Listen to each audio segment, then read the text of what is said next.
One, and this is Professor Fernandez again.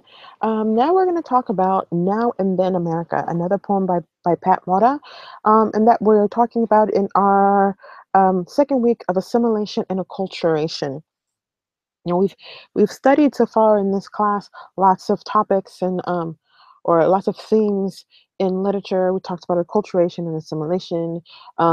We talked about trying to remember the first thing that we learned about. Um, we talked about, I believe it was language and culture, if I remember correctly. Um, and we talked about the beginning of the Chicano movement. We talked about um, all these things that are hopefully good reference for you for um, interpreting these pieces. I think our last lesson about Day of the Dead will be especially helpful to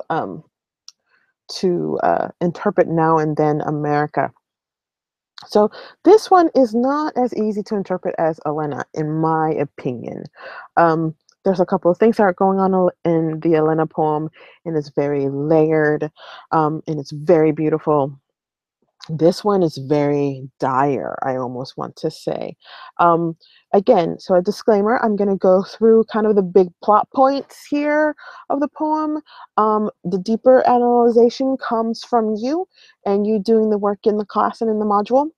um, I'm going to actually gloss over some things you probably had some questions on, because I want you to think about it and think about a possible interpretation before you say, all right, now what is this? Um, because that's what poetry is. That's what poetry does. Um, let's go ahead and start with this wonderful poem here. Let me see if I can make this a little bit bigger. Can I? Yeah, let's make this a little bit bigger. So I wasn't quite sure if you were able to see it, but I think you can now. Let's start with the first stanza. Now, to help you recall, little poem paragraphs, and I'm putting that in quotations, are called stanzas. Um, and so each stanza is broken by a line here. So um, if it's in a stanza, kind of the idea evolves or revolves, sorry, revolves around a one thought, and each stanza's thought or main idea um, all flow into the major theme. So I want to take it stanza by stanza here.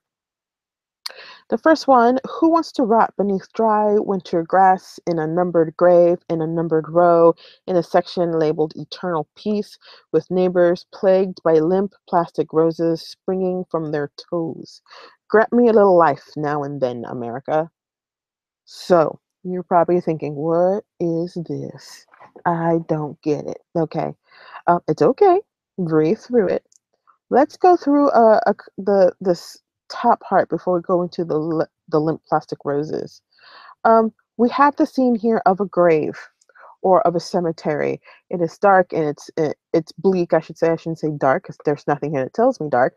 But I do have the words rot and dry and winter grass, so it's cold. Cold is like being impersonal. It's um, very well, it's cold, and there's no warmth to it, and even the scene is very almost sterile.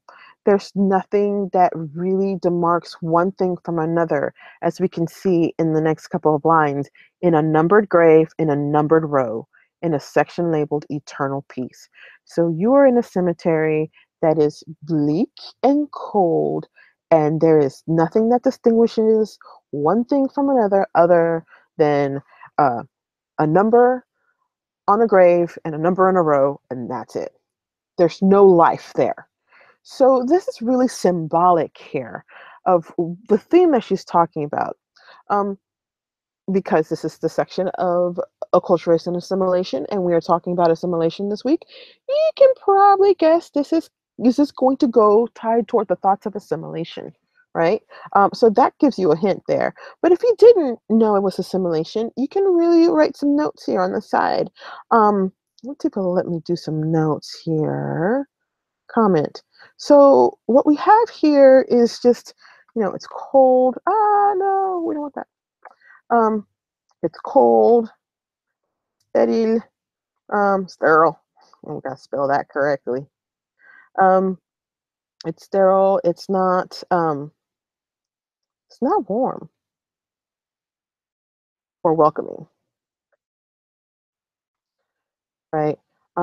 So it's something that isn't, for the author, isn't, how do I say this? Isn't something they want to experience,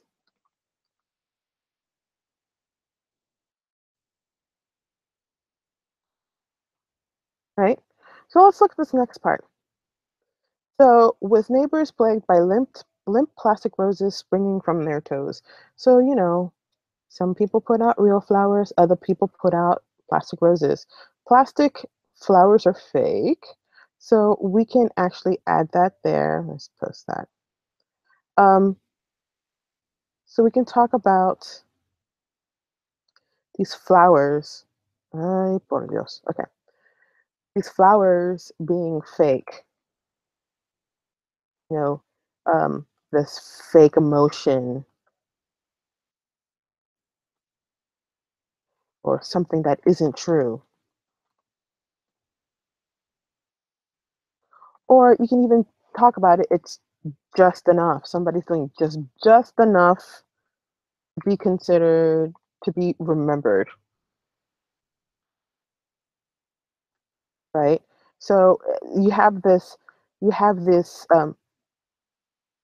metaphor that's starting to emerge here about this grave and this cemetery and it being cold and impersonal, personal and this and sterile and dry and there's no warmth. There's nothing going on. You have these fake plastic flowers that are also not warm and they're kind of impersonal and they're really just like it's fake. The emotion behind them and the intention behind them could be fake, right? And then you have this fantastic line, grant me a little life now and then, America. This almost reminds me, if you've had me for 1302, it reminds me of Langston Hughes a little bit on Let America Be America Again.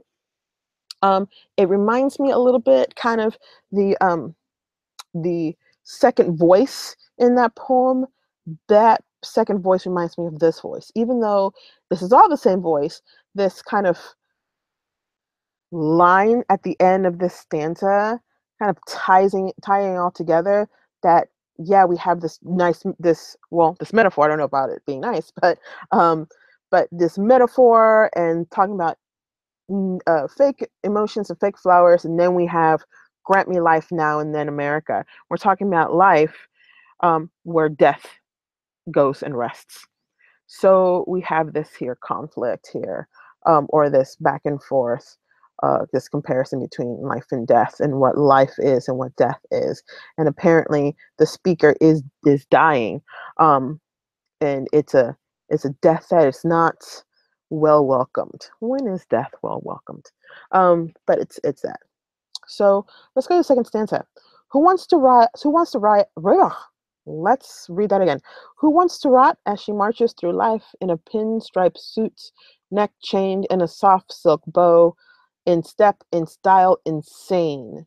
Let me into boardrooms wearing hot colors, my hair long and free, maybe speaking Spanish. Risk my differences, my surprises. Grant me a little life, America. Okay, so I know that you want to say, oh, there's repetition here. Yes, there's repetition, but let's go through it. Okay, so who wants to rot as she marches through life in a pinstripe suit? The she here is very, very interesting because you can interpret this in many ways. It's going to be up to you on what you think she is. Um, Again, the disclaimer: I'm taking you down this path. It's up to you to continue down this path and continue learning. Um, but this can be interesting about the art. Can be interesting if you're analyzing the argument on what Pat Mora means by she. Does he mean America? Does she mean um, another person, another characteristic, like the ideal she, or the typical she? Up to you. I don't know the answer. I do know the answer. I'm just not going to tell you.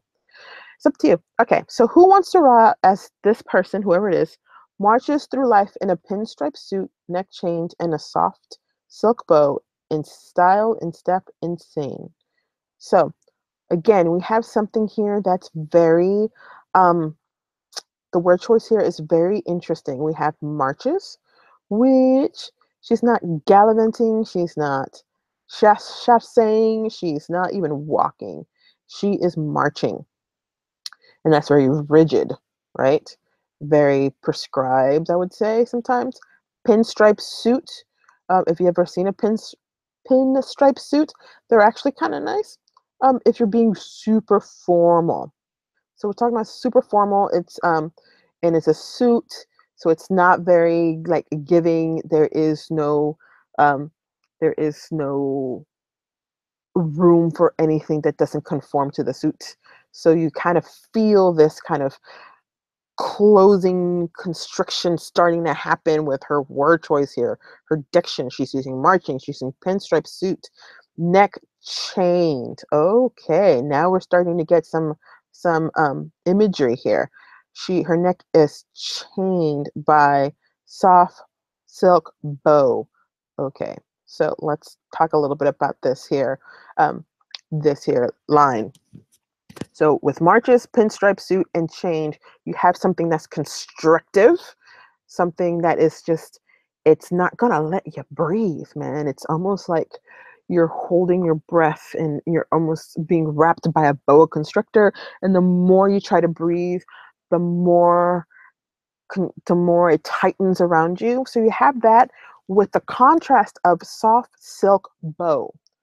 And that's really interesting and telling and kind of um, my my grad school teacher, the heat. She kept talking about, always right towards the heat. And this is warming up here. This is a little bit of heat. Chained and soft silk bow. Almost I would have to say slave like, right? You are marched in this way. You are marched through this life. You are given this thing to wear.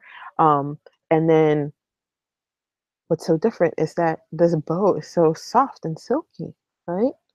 And so we have a little instep in style insane, a little alliteration. If y'all remember that from 1302. If not, alliteration is actually sound, a sound that repeats. La la la alliteration, right? So in step, in style, insane. And because you have that, you've got this rhythm going on in that line, almost as if as if people are marching, right? You've got that marching, in step, in style, insane, da da da da da da. It's a rhythm, it's a march, right? So I like this part of the stanza because it's got a lot going for it. In one, two, three, four, 5 lines. Also, these 5 lines are one sentence. It's one sentence. So we have the line break, um, as she marches in, neck, in. So we are breaking the lines here before, like a couple of words before the big phrases of alliteration, um, before marches and pinstriped and chained. So that way, you're not losing that image, and or you're not losing that diction there, and that it's creating an image, and the exact image she wants you to think of in your head as you're going through this. All right, so second half of this. Let me into boardrooms wearing hot colors, my hair long and free, maybe speaking Spanish. Risk my differences, my surprises, grant me a little life, America. Okay, so let me in to this break is interesting, because she's not breaking into boardrooms, right? She's not saying let me into boardrooms. She's saying let me in. Boardrooms is almost an afterthought here. She's just overall saying, yo, open this door, let me in, right? And let me into boardrooms. And she's continuing the thought from marches and soft silk bows, and pinstripe suits, because you march into a boardroom. It's kind of like that thing. If you don't know, it's a thing. It's a thing. So boardrooms, and boardrooms is an interesting thing because boardrooms are where decisions are made. So she's talking about let me into where these decisions are made. Let me into this boardroom. Let me into this pinstriped world but I want to do it my way. Oh, here comes Frank Sinatra, right? I want to do it my way. I want to be wearing hot colors, my hair long and free, maybe speaking Spanish. So wearing hot. And now I want you to notice where the line breaks here as well. She's not saying hot colors together, right? She's not doing this. She's not doing that at all.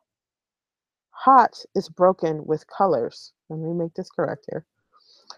Hot is broken with colors because you have this kind of coldness happening here, this winterness happening here. Now you've got the contrast with hot here. See what she's doing? She's continuing that thought from that first stanza, continuing those images, or contrasting those images. Hot colors. So bright colors, right? Essentially, she doesn't want pinstripe. Pinstripe comes in, forget what you heard from the fashion magazines. Pinstripes come in black and white. It's usually black background, white pinstripes, white stripes. And so she doesn't want to wear the pinstripes. There's only black and white, right? She wants to wear colors. Um, my hair long and free. She doesn't want to be chained. She wants to be free. See how she's working these words here? This is by far, this is probably the poem with like the most diction I think I've ever taught. Um, and I say that knowing that we'll probably teach more. But we have free and chained. See this contradiction here? Um, and even the freedom. And she's also giving you some imagery here with the hair being long and almost flowing here. Maybe speaking Spanish. Now, this is where she's kind of telling you, and she's coming out and saying, look, I want to be myself. And maybe I'm going to speak Spanish. Maybe I'm not. Who's to say I am or not? Like, but I want the opportunity to do so. And so she has Spanish right next to the word risk. And that's very telling because she's breaking this at the end of a sentence. And usually poets can break um, break at the end of a sentence and go to the next line. Sometimes they don't. And we saw in Elena that she did that, where she did it a couple times where she had a sentence end in the middle of a line and then started the next sentence and broke off that sentence to the next line. So um, this is definitely a well, everything a writer does is on purpose, but this is a purposeful break because she has Spanish right next to risk. I want to risk this difference. And she talks about all these differences here, and this is being a surprise. And at the end of this stanza, we have some repetition that is similar to the end of the last line of the first stanza. Grant me a little life, America.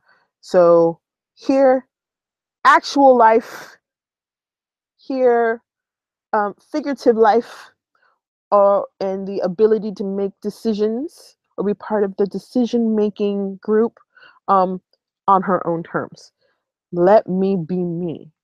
Don't make me become uh, another foot soldier in your little pawn of whatever you're doing. Essentially, that's what she's saying. Let me do me. Don't make me assimilate to you. um, I am not going to attempt to pronounce this word because I know I'm going to butcher it. Um, so we'll call it Z. So when I die, plant this wonderful plant. You can look it up and Google it because I did. Flowers of the dead, and at my head plant Oregon cactus, green fleshy fingers sprouting like in Oaxaca. Let desert creatures hide in the large blooms. Let birds nest in the cactus stems. Let me go knowing life, flower, and song will continue above my bones. Ooh, such a great stanza. And this is how she ends.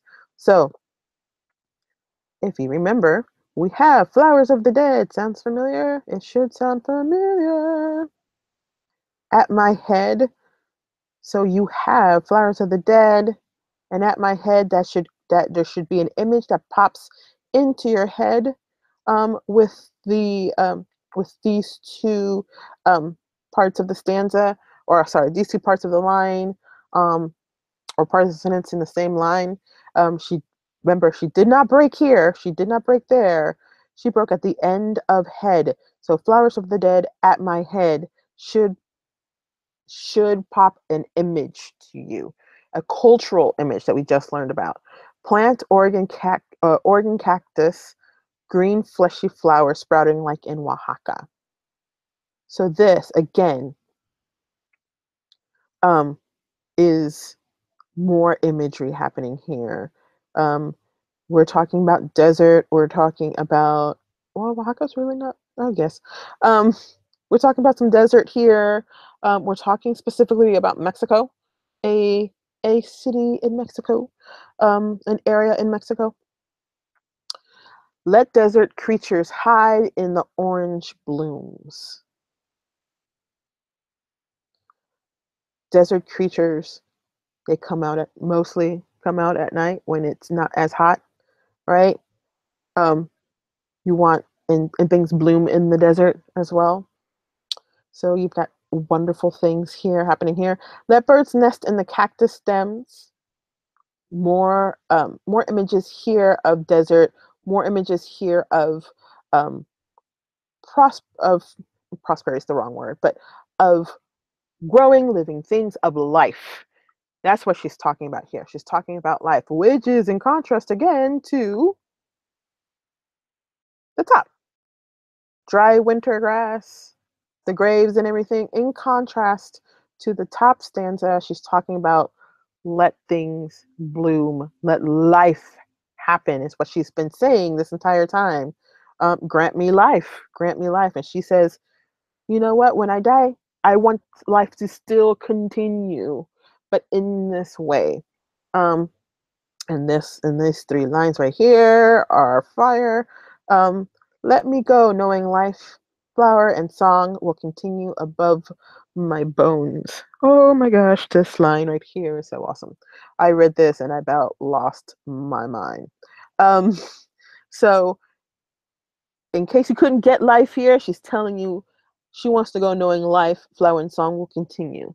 That she did not assimilate, or that assimilation didn't happen to where um, these cultural things, these cultural markers that she's giving here, that life still happens in a variety of ways, that we're not all the same, that you haven't taken the culture out and taken and allowed people who, as she is kind of implying, are the same, all in an army, I want to say, or um, all kind of almost cultureless, I want to say, but I'm doing that with a little asterisk.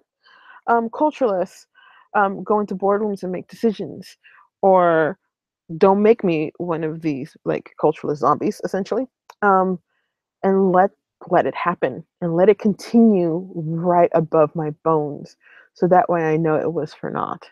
So you've got a lot of contrast here. Um, Lot of metaphors. You got some metaphors going. You have an extended metaphor going on through here. You got a lot of symbolism here. Lots of diction going on in Now and Then America.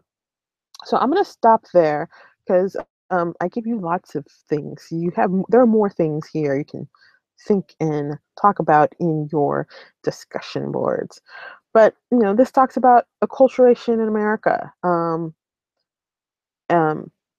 sorry, assimilation in America, and letting Now and Then America, let me live, let me be who I am, because you want me to be like everyone else, and I can only be me.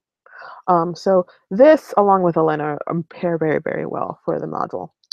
Okay, and with that, I am done, ladies and gents. I hope you enjoyed this, and I will see you soon. Bye.